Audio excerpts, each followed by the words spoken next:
Soy Carlos Matiz, pertenezco al grupo de la Fundación Santa Fe, soy neumólogo, aquí trabajo con Ángela y Milena y con otro grupo multidisciplinario que les vamos a mostrar. Inicialmente, como en todo en medicina, pero en esta enfermedad es muy importante nuevamente la historia clínica. Una historia clínica completa porque vamos a abordar 150 enfermedades en las cuales pues vamos a caracterizar la parte específica en este momento de las enfermedades intersticiales asociadas al colágeno. Entonces, muy importante, como se han podido dar en la práctica los que están con nosotros, cómo investigamos acerca del trabajo, acerca de la ocupación, de los hobbies, de los medicamentos, que es muy importante también relacionado con la enfermedad pulmonar intersticial y el colágeno, la vivienda del paciente, porque dentro de estas 150 enfermedades ahí está el éxito del interrogatorio, porque muchas veces hay que insistir y volver a preguntar lo mismo. El examen físico, pues ya nos vamos a enfocar en la parte relacionada con el colágeno. Las pruebas funcionales nos han permitido identificar, y posteriormente lo vamos a analizar, cómo es una forma de diagnóstico, de seguimiento y de pronóstico de la enfermedad. La radiografía y el TAC de tórax es fundamental o son fundamentales para lo mismo. Y cuando sea necesario vamos a determinar lo de la biopsia, la toracoscopia o ahorita les voy a mencionar de la nueva adquisición de la fundación de la criobiopsia. Y obviamente lo más importante de todo, aprender a trabajar en equipo, que eso es lo que nos ha llevado al éxito de estas entidades que son tan difíciles muchas veces porque solos no podemos. Entonces la importancia que no nos enseñaran a los médicos a trabajar en equipo. Por eso hemos creado el grupo multidisciplinario de hace más o menos 5 años, en el cual pues hay vinculación de neumólogos, radiólogos, patólogos, reumatólogos y el cirujano de tórax que complementan esto.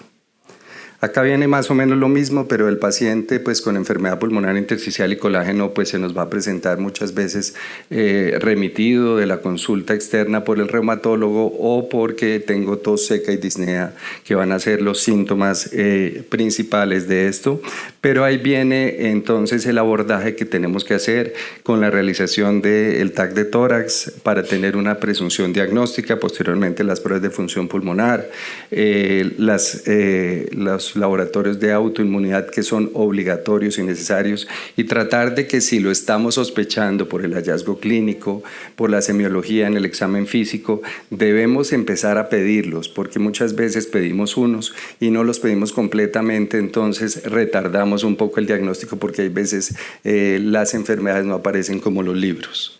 Y cuando es necesario vamos a llevar a un hallazgo histopatológico, sea por un lavado broncoalveolar, por una broncoscopia, para hacer tanto diagnóstico diferencial de otras entidades que nos pueden simular o comprometer el intersticio, como son infecciones, como son medicamentos y las mismas enfermedades del colágeno, y cuando hay necesidad vamos a hacer la biopsia cuando sea necesario.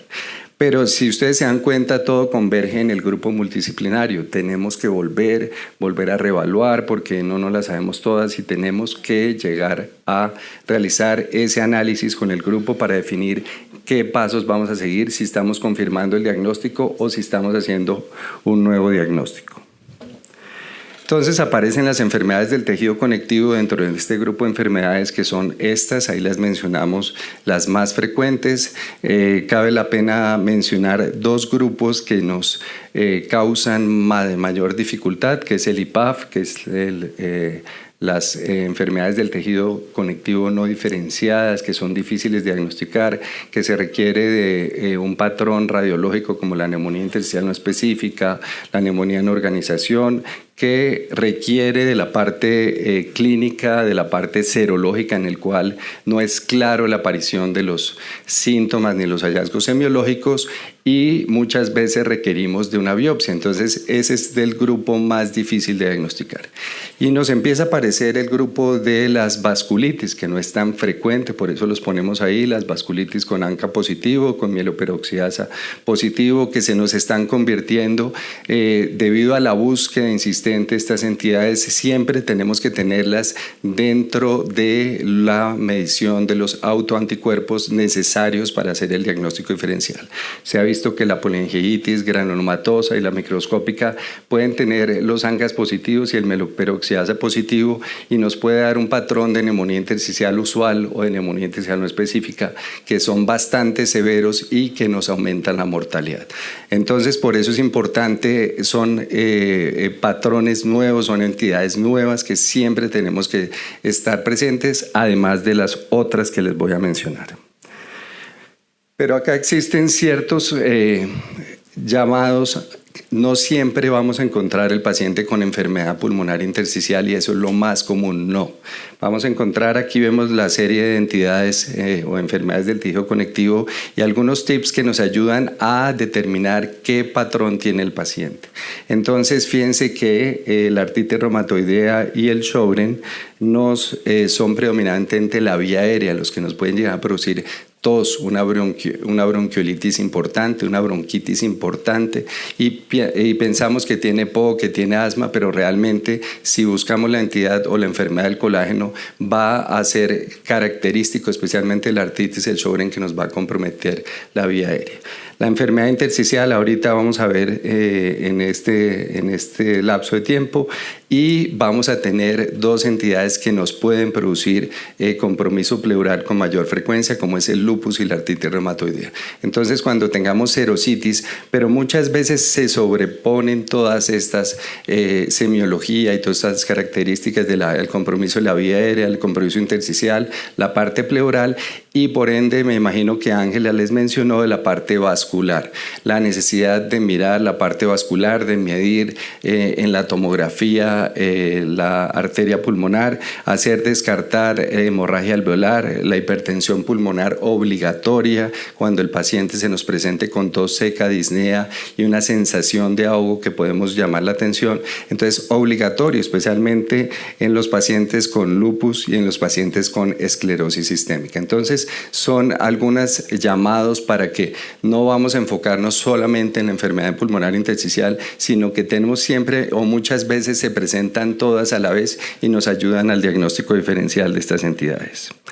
Y aquí vemos cómo la prevalencia puede ir variando de estudio en estudio. Entonces hay diferentes prevalencias, pero mire que la número 1 es la esclerosis sistémica. De ahí aprendimos todo porque la más agresiva, la más mortal, la que más compromiso intersticial tiene, de un 40 a un 50% de la prevalencia. Fíjese, las enfermedades mixtas, esto en diferentes estudios que se mencionan ahí en diferentes años, cómo ha variado la prevalencia y cómo hemos aprendido y cómo ha aumentado las miopatías dentro de la prevalencia de la enfermedad pulmonar intersticial asociada a enfermedad del tejido conectivo, el Sjögren y la artritis reumatoidea. Aquí lo más característico del examen físico, después de que el paciente tenga tos seca, disnea, que estamos evaluando, tenemos que ir a la semiología, importantísimo esto, buscar los estertores de final de inspiración, si los encontramos o no, y mirar la semiología porque eso es lo más importante, volver sobre el paciente, volver a examinar el paciente, mirar el compromiso articular, si es de una, de dos o tres articulaciones, si tiene sinovitis o no tiene sinovitis, porque muchas veces no tocamos al paciente, entonces es imposible caracterizar eso, si tiene rigidez matinal o no. El fenómeno de Raynaud nos va a presentar con mayor importancia que muchas veces aparece el fenómeno de Raynaud solo o acompañado de las otras características que es lo importante, la esclerodactilia, las úlceras digitales que son las necrosis o la vasculitis que se está viendo a nivel distal, en la cual pues se puede mirar la severidad de la enfermedad, las manos de mecánico, especialmente las miopatías, el síndrome seco con la sequedad en las mucosas a nivel de nariz, de ojos, de boca. Entonces tenemos que mirar eso, los signos y las pápulas de Gottron en las miopatías. Hay muchas veces fiebre de origen desconocido, la debilidad muscular, la disfagia muy común, especialmente en la esclerosis sistémica y en las dermatomiositis y polimiositis, y tratar de buscar el índice de Rodman, que es el endurecimiento de la piel, que hay veces parece un poco subjetivo, que se ha tratado en los estudios de los manejos con las diferentes drogas cardiólogas y es difícil por la subjetividad porque tienen que darle un puntaje desde la cabeza hasta los pies del endurecimiento de la piel para poder establecer esto. Aquí los hallazgos característicos de las manos, importantísimo, las manos del paciente con esclerosis sistémica, mirarle el Raynaud, mirarle las telangiectasias, muchas veces la necesidad de la capilaroscopia en ese sentido y las úlceras digitales que son un fenómeno de agresividad y de mal pronóstico. Dentro de la parte del Sjögren es muy importante la parte fuera de la sequedad de los ojos, la sequedad de la nariz, de la boca, mirar el agrandamiento ganglionar como compromiso de glandular que se ve en el Sjögren, no solo para mirar la parte glandular, sino para hacer diagnóstico diferencial, si es agudo o es crónico, también hacer el diagnóstico diferencial. Acuérdense que el Sjögren puede terminar en un 3 o un 5% con linfoma. El compromiso articular es muy importante, obviamente relacionado con el Sjögren, el compromiso cutáneo y obviamente la parte pulmonar que, como les mencionaba al principio, va a tener un compromiso bronquial o un compromiso intersticial, que es el que vamos a ver en este sentido. Y aquí, ¿qué hacemos? Porque este es el caso más difícil, que es cuando llega el paciente con disnea, tos seca. Empezamos con la placa de tórax, sospechamos algo, hacemos el TAC de tórax de alta resolución.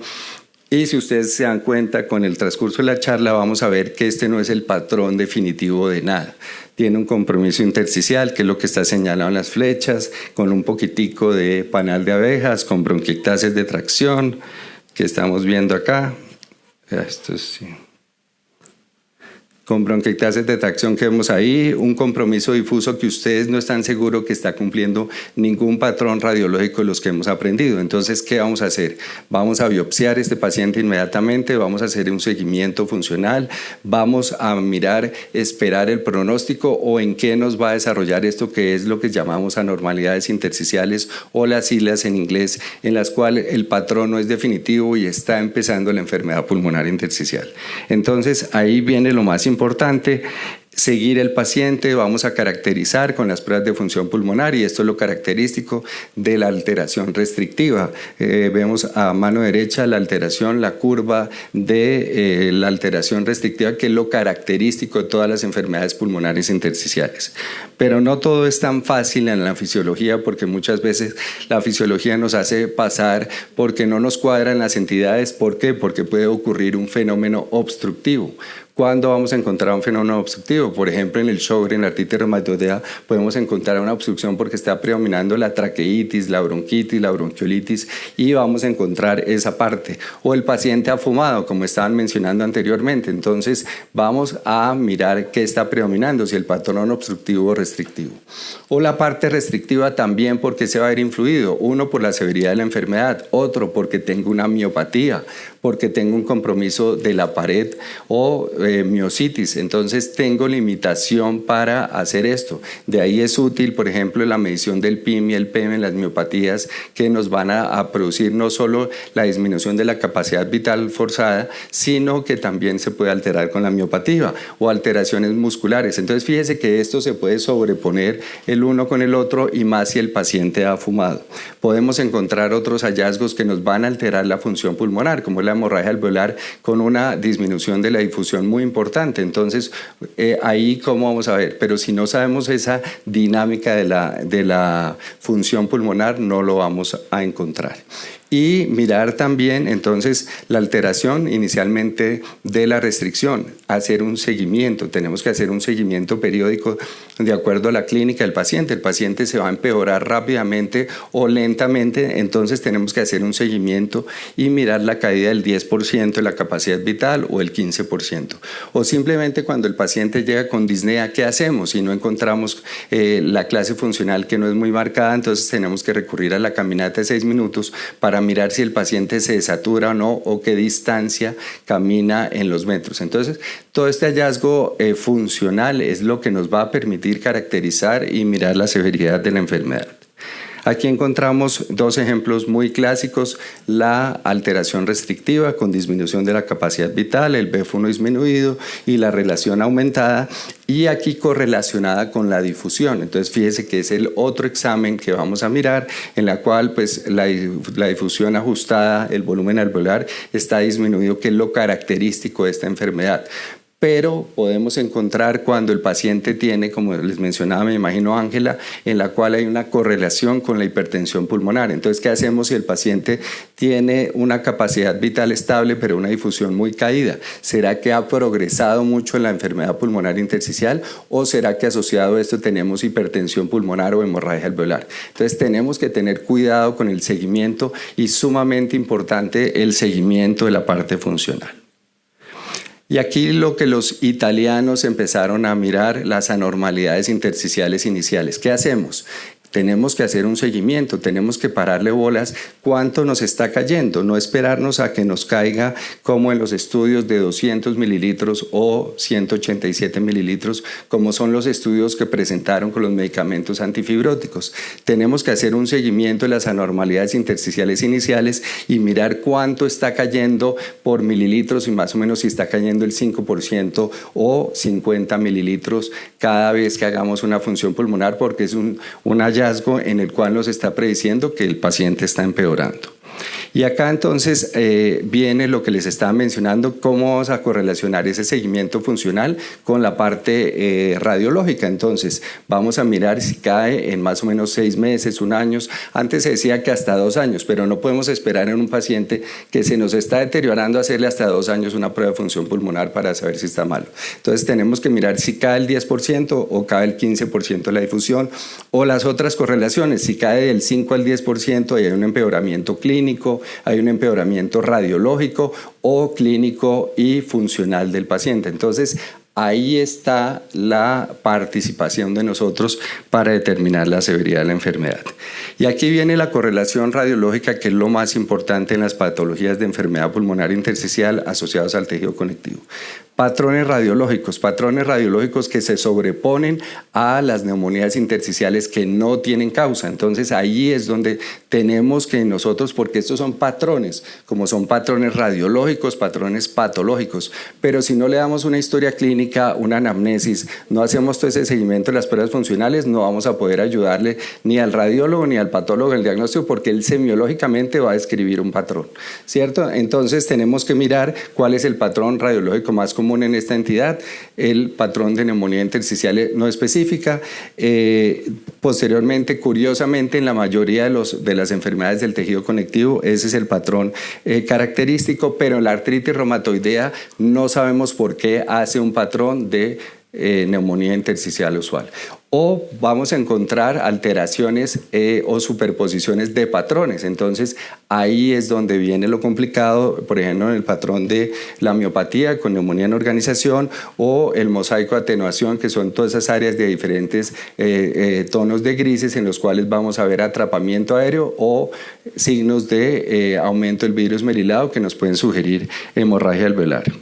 Entonces, ¿por qué ha avanzado todo esto? Porque en la esclerosis sistémica se nos estaban muriendo todos los pacientes, pero no se estaban muriendo de la esclerosis misma, se estaba muriendo, inicialmente pensaron que la falla renal, pero vieron que la parte respiratoria de la enfermedad intersticial y la hipertensión pulmonar era la que estaba matando al paciente con esclerosis sistémica. Entonces, por eso vino, y toda la sobreutilización y toda la información que hemos obtenido, la mayor parte se obtiene de la esclerosis sistémica. Y acá el patrón característico, esto ya es un patrón mucho más avanzado, este es el patrón característico de una neumonía intersticial no específica, pero fíjese la densidad del vidrio esmerilado. Entonces, ¿qué tenemos que hacer? Fíjese que es un patrón subpleural, que es basal, que no hay tanta panalización, que no se ve en la parte posterior no hay tanta panalización, pero es un vidrio esmerilado duro en el cual pues se ven esos orificios que son bronquios bronquiectasis de tracción, que nos indica peor pronóstico, que hay mayor retículo, y si lo correlacionamos cuando hay necesidad de esta biopsia, en el cual hay una progresión, un patrón homogéneo, característico, que está infiltrado por conglomerados linfoides, que es lo que señala la flecha ya, entonces nos puede determinar el pronóstico. Pero entonces este es el patrón progresivo que tenemos de la esclerosis sistémica y tenemos que tener cuidado. Pero aparecen las miopatías, como les estaba mencionando, aumentan la prevalencia de la enfermedad, entonces surgen porque no les habíamos parado con muchas bolas a la polimiositis y dermatomiositis, pero acá en estos estudios se demuestra cómo las miopatías y el síndrome antisintetasa, que hace parte de esas miopatías, empiezan a aparecer con mayor incidencia y prevalencia de enfermedad pulmonar intersticial. Entonces vemos cómo son necesarios la solicitud de los anticuerpos antisintetasa, que son poco conocidos, pero que están relacionados con la actividad y el pronóstico de la enfermedad. Entonces aparecen los antisintetasa, el primero, que es el anti-Ho1, que era el que conocíamos antes por la polimiositis y dermatomiositis, pero aparecen 7 anticuerpos más que no nos los vamos a aprender, pero así los debemos solicitar en el caso que veamos una progresión de la enfermedad, y especialmente el anti-MDA5, que es el de peor pronóstico. Sin olvidarnos, obviamente, lo que les mencionaba al inicio, de pedir todos los anticuerpos, porque inicialmente no puede ser característica de la enfermedad, no aparece en el libro. Acuérdense que puede aparecer el 20% de la enfermedad pulmonar intersticial sin ninguna manifestación articular o de los que les mencioné. Entonces obligatoriamente tenemos que pedir los anticuerpos que ya conocemos, los anti-SM, los anti-DNA, el RO, el LA para el Sjögren, el anticentrómero cuando estemos pensando de esclerosis con hipertensión pulmonar, la anticitrulina como un factor pronóstico. Entonces siempre tenemos que solicitar estos anticuerpos obligatoriamente, especialmente en pacientes jóvenes, en pacientes con enfermedad intersticial que no tengamos una clara causa, y tenemos que hacer un seguimiento de los mismos. No creamos solamente si el paciente llega con este cuadro, no volverlos a solicitar, porque muchas veces son negativos o seronegativos y posteriormente con la aparición de la enfermedad va a progresar. Y aquí el patrón número 1, que es el de la neumonía de organización. Pero acuérdense que en el COVID vimos todo esto de neumonía en organización. Esto era el patrón número 1 del COVID. Entonces, fíjense que tenemos que siempre hacer un diagnóstico diferencial. No pensar solo que es de enfermedad del tejido conectivo, no pensar solo que es antisintetasa, sino caracterizar, porque son áreas de consolidación con broncograma aéreo, dispersos, subpleurales que pueden aparecer. Entonces, tenemos que hacer diagnóstico diferencial, porque así las drogas pueden producir esto, los medicamentos mismos, las infecciones pueden producir esto, sí, la neumonitis por hipersensibilidad puede producir esto, y muchas veces tenemos que llevar a biopsia. Entonces esa es la biopsia característica de los pólipos endobronquiales, allá con el colágeno marcado, con el patrón fibrótico, y es muy importante hacer la biopsia porque no sabemos si realmente nos van a responder obligatoriamente a las drogas, y de pronto necesitamos posteriormente adicionar otro medicamento para el tratamiento de esto. Y aquí aparecen los 3 fenotipos del síndrome antisintetasa que debemos pararles bolas.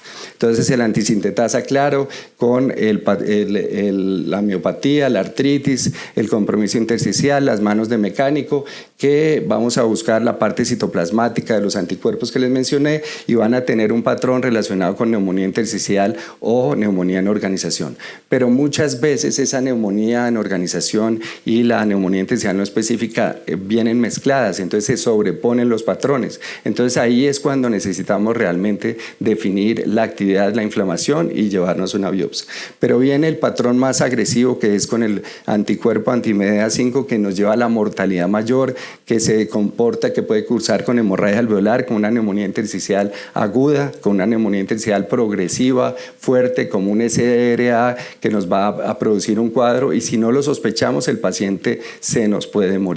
Entonces este es el patrón con el antisintetasa más severo que tenemos. Y también se puede sobreponer, especialmente con la esclerosis sistémica, en el cual pues tenemos que tener mucho cuidado porque se sobrepone la miopatía con el síndrome antisintetasa.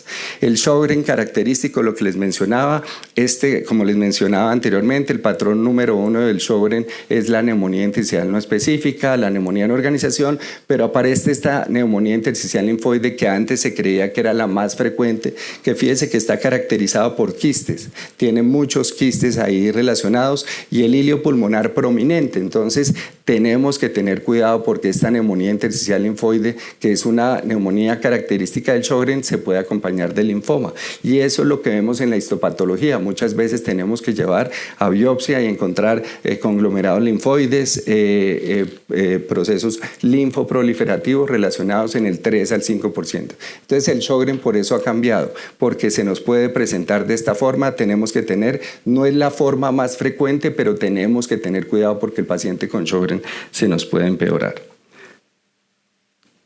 Y acá la parte de la artritis reumatoidea, que es lo más importante en la artritis, no es la enfermedad intersticial, son los nódulos. La primera aparición son nódulos, no es el compromiso intersticial.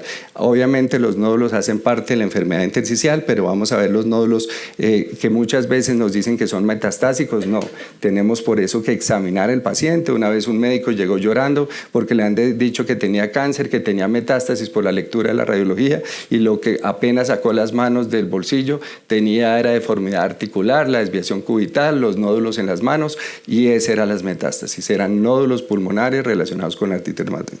Y en ese de allá, desgraciadamente, el señalador no es lo mejor, pero bueno.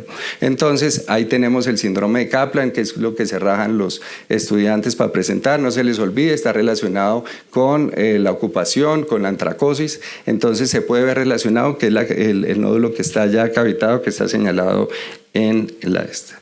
Y el patrón, como les mencionaba, más característico y más agresivo de toda la enfermedad pulmonar se llama así: fibrosis pulmonar idiopática, pero en este caso está relacionado con la artritis reumatoidea, que es el patrón más común, pero tenemos que hacer siempre el diagnóstico diferencial de fibrosis pulmonar idiopática, de neumonitis por hipersensibilidad crónica, de medicamentos que pueden producir este mismo patrón, pero pues ya documentamos que el paciente tiene la fibrosis pulmonar secundaria a la artritis reumatoidea. Ese es el patrón característico del libro, que es las áreas de panalización subpleural, basal, con bronquiectasis de tracción, con áreas de pulmón sano. Entonces se ha visto relacionado con el más o menos el 10 al 20% de los pacientes que son fumadores. A los hombres nos da más duro, que la citrulina está francamente positiva, que fumamos cigarrillo. Entonces ese es el peor patrón que podemos encontrar, y esa es la histopatología que vamos a ver cuando el paciente tiene esta presentación. Y finalmente, cuando llevamos a una criobiopsia esto es una técnica que estamos implementando. La doctora Milena empezó a hacer la primera criobiopsia, obviamente con el aprendizaje, con la participación de todos y la solicitud. ¿Cuándo vamos a llevar a esta técnica? ¿Cuándo vamos a hacer esto? Entonces, cuando el paciente, por ejemplo, no tenga un patrón definido, cuando el patrón no sea clasificable, cuando haya comorbilidad y estemos sospechando en otra etiología, cuando veamos que hay una progresión de la enfermedad y radiológicamente no lo podamos decir, entonces tenemos que llevar al tamaño o a la realización de la biopsia, sea para hacer un diagnóstico diferencial o para confirmar. Por el tamaño de la biopsia, por la seguridad del procedimiento. Entonces acá está el procedimiento en la cual pues se va a introducir la criobiopsia en el sitio donde está. Allá están los sitios que se debe localizar, obviamente guiado por fluoroscopia, en la cual pues se va a hacer en no tan periférico ni tan central para evitar las complicaciones como son el neumotórax, la hemorragia o el sangrado. Pero el diagnóstico, entre más experiencia que se está logrando en este momento en la literatura mundial, se llega a un 80 o 90% con un tamaño, como se dan cuenta, muy parecido y con unos resultados muy similares a la toracoscopia. Y viene el patrón progresivo. El patrón progresivo, que es lo que estamos aprendiendo ahora. No todas las enfermedades del tejido conectivo son lentas, son controlables, sino hay un patrón progresivo, y entonces sale ese término semiológico que es un patrón progresivo. ¿Cómo vamos a determinar eso? Con la clínica, que nos está empeorando, con la función pulmonar que les mencionaba, que está deteriorándose más, o con el empeoramiento radiológico. Y acá vienen los criterios que hace la ATS, la ARS para decir eso. Empeoramiento de los síntomas, caída de la función pulmonar en 5% a 10% de la capacidad vital, la difusión en más del 15% y empeoramiento en el hallazgo, más vidrio esmerilado, más bronquiectasis de tracción, más retículo, más panalización, más extensión. Importantísimo mirar, tratar de medir la extensión en el compromiso, difícil de evaluar en este momento. La esclerosis es la única que lo ha tratado de evaluar del 10 al 20%, pero tenemos que tratar, y ahorita con los software nuevos, tratar de mejorar esto. Y vienen dos estudios muy importantes que fueron la inclusión de los antifibróticos, que cambiaron un poco el abordaje y pusieron a los reumatólogos a pensar por qué se nos está muriendo los pacientes, se nos está muriendo por la enfermedad del colágeno, solo estamos dando inmunosupresor, pero aparecen estos dos estudios, que es el estudio Censis en esclerosis sistémica, y qué fue lo que se logró comparado el antifibrótico que se llama nintedanib frente al placebo, en la cual evitaron la caída más o menos en 41 mililitros frente al placebo en pacientes con esclerosis sistémica. Y acá los resultados, había un grupo, hubo confusión con respecto, porque había un grupo que tenía micofenolato, pero finalmente se logró diferenciar que solo con el nintedanib mejoraba, evitaba la caída de la capacidad vital en 55 mililitros, y cuando se unían los dos, ahí vemos por separado, pero llegaban a evitar la progresión en 25 mililitros. Entonces, y si sumábamos los dos, pues íbamos a encontrar 66 mililitros. Entonces evitaban la caída de la capacidad vital forzada, por eso la importancia de este estudio.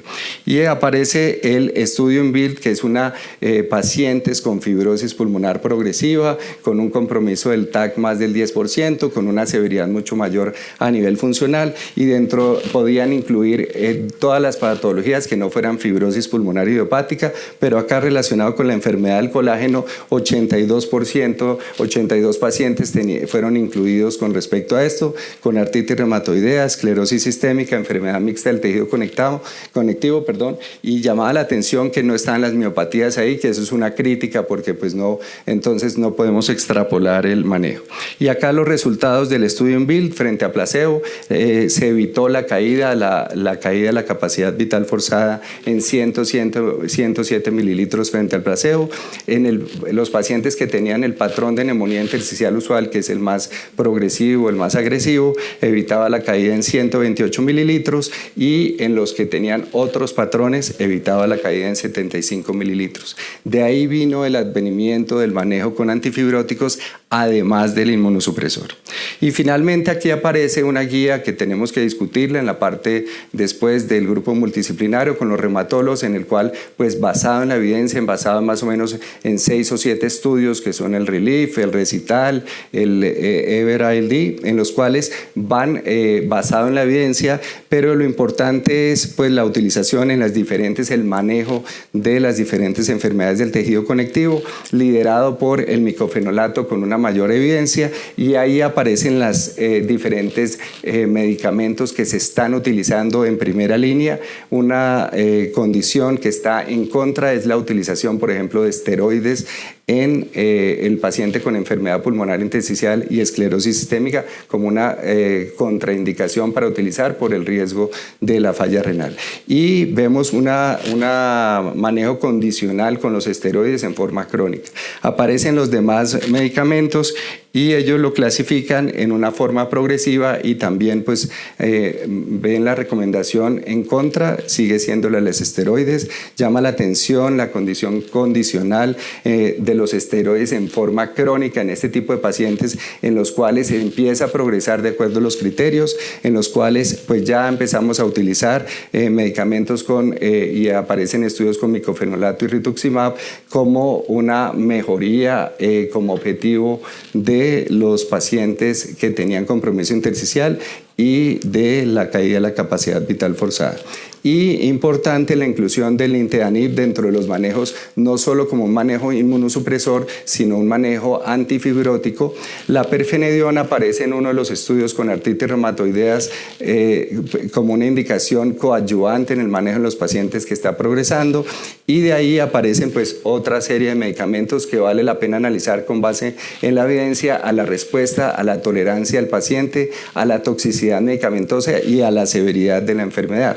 Como les decía, la esclerosis sistémica es la más frecuente y la que más se ha estudiado, y se ha extrapolado mucho de esa información hasta ahora que han salido los estudios nuevos para evaluar las otras enfermedades.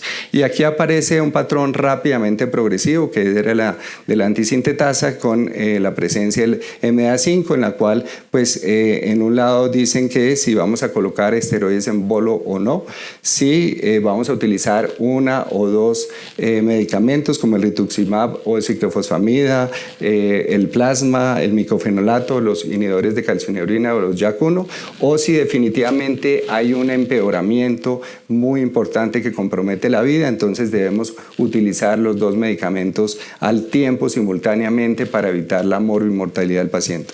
Llama la atención como una crítica a esto, que acá en este paciente que está rápidamente progresivo no se incluye ningún antifibrótico, sabiendo que está progresando la enfermedad, pero por eso hay que hacer un análisis basado en la evidencia de esto y referirnos rápidamente al trasplante pulmonar.